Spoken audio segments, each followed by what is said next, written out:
অপরাধ, এই হত্যাকাণ্ডে বিচার যদি করা না যায়, 24-এর গণ-অভ্যুত্থান তার চেতনা কিন্তু ব্যর্থ হয়ে যাবে।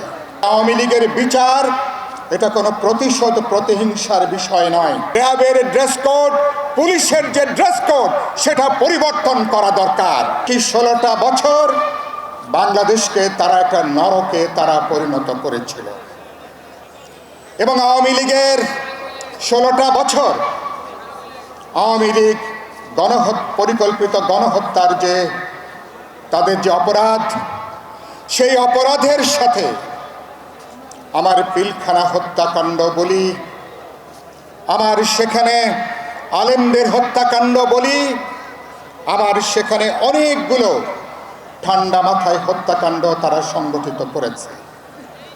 ইতিমধ্যে আমরা একটা ট্রাইব্যুনাল মাত্র গঠন করেছি।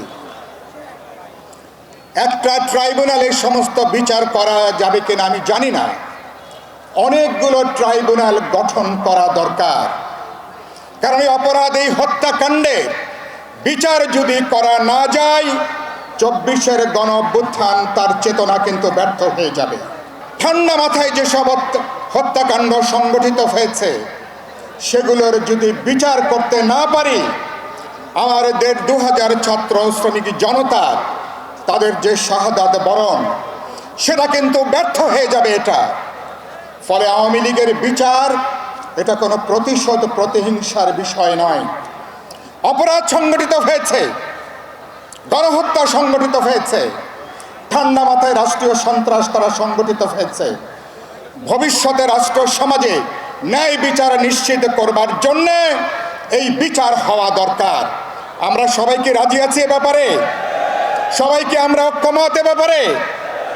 বন্ধুগণ, আরেকটা কথা বলতে চাই, র্যাবের, পুলিশের তাদের চেহারার দিকে তাকালে, বিশেষ করে তাদের ড্রেস কোড, আজকের সমাবেশ থেকে আমি দাবি করতে চাই, পিলখানার পরে আপনারা বিডিআরের তাদের ড্রেস কোড পরিবর্তন করেছেন।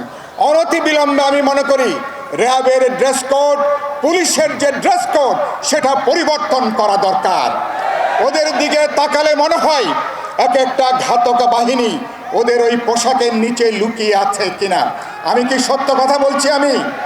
আমি কি সত্য কথা বলছি? আমি অন্তর্বর্তী সরকারকে বলবো, উপদেষ্টা নাহিদ এখানে আছেন, আমরা দৃষ্টি আকর্ষণ করতে চাই, 1 সপ্তাহের মধ্যে এদের পোশাক, ড্রেস কোড পরিবর্তন করে নতুন ধারায় কিভাবে হবে সে ব্যাপারে আপনারা সিদ্ধান্ত গ্রহণ করবেন।